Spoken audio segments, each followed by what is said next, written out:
مد و جزر۔ پیارے بچوں، آج ہم مد و جزر کے بارے میں معلومات حاصل کریں گے۔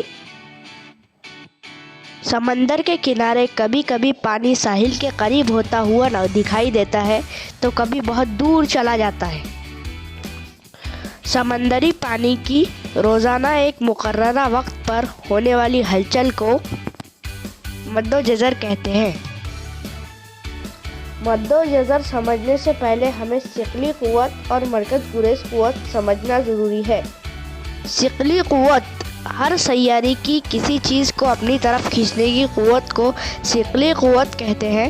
سورج، زمین اور اسی طرح چاند کی بھی اپنی ایک ثقلی قوت ہے۔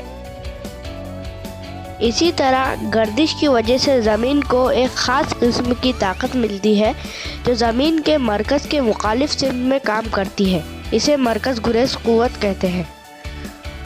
دراصل یہی ثقلی قوت اور مرکز گریز قوت مد و جزر میں کام کرتی ہے۔ مد و جزر کی وجوہات: زمین کی اپنی ثقلی قوت، زمین کی سورج کے گرد گردش اور چاند کی زمین کے گرد گردش، زمین کی محوری گردش سے پیدا ہونے والی مرکز گریز قوت۔ چاند زمین سے قریب ہے۔ چاند کی ثقلی قوت کی وجہ سے زمین کا پانی اوپر کی جانب کھنچتا ہے جسے مد کہتے ہیں۔ اسی طرح اس کے مخالف مقام پر مد و جزر ہوتے ہیں جو زمین کی مرکز گریز قوت کی وجہ سے ہوتے ہیں۔ سورج کے مقابلے میں چاند زمین سے بہت زیادہ قریب ہے، اس لیے چاند کی ثقلی قوت سورج کی ثقلی قوت کے مقابلے میں زمین پر زیادہ اثر انداز ہوتی ہے۔ چاند، سورج اور زمین کی باہم تفاعلی حالت کی بنا پر مد و جزر واقع ہوتے ہیں۔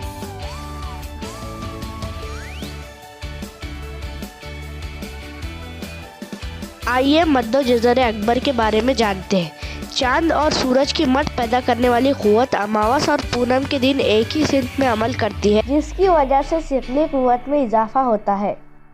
اس کے نتیجے میں مد کی وسعت روزانہ سے زیادہ ہو جاتی ہے۔ اسے مد و جزر اکبر کہتے ہیں۔ اسی طرح مد و جزر اصغر کسے کہتے ہیں یہ جانتے ہیں۔ چاند زمین کے گرد گردش کرتے ہوئے ایک مہینے میں 2 بار زمین اور سورج سے زاویہ قائمہ کی حالت میں آ جاتا ہے۔ چاند اور سورج کی ثقلی قوت متحد نہ ہو کر ایک دوسرے کے مخالف کام کرتی ہے۔ اس قسم کے مد و جزر کو مد و جزر اصغر کہتے ہیں۔ مد و جزر کے اثرات: مد کی وجہ سے مچھلیاں کھاڑیوں میں آ جاتی ہیں، یہ ماہی گیری کے لیے فائدہ مند ہوتا ہے۔ مد و جزر کی وجہ سے ساحل پر جمع کچرا بہہ جاتا ہے اور ساحل سمندر صاف رہتا ہے۔ بندرگاہوں میں کیچڑ جمع نہیں ہونے پاتا۔ مد کے وقت جہاز سمندر سے بندرگاہوں کے اندرونی حصوں تک آسانی سے لائے جا سکتے ہیں۔ مد کے وقت نمکساروں میں کھارا پانی جمع ہو جاتا ہے جس سے نمک بنایا جاتا ہے۔ مد و جزر کی موجوں سے بجلی پیدا کی جا سکتی ہے۔ مد و جزر کی وجہ سے ساحلی علاقوں میں چمرنگ کے جنگلات وجود میں آتے ہیں اور حیاتیاتی تنوع نشوونما پاتا ہے۔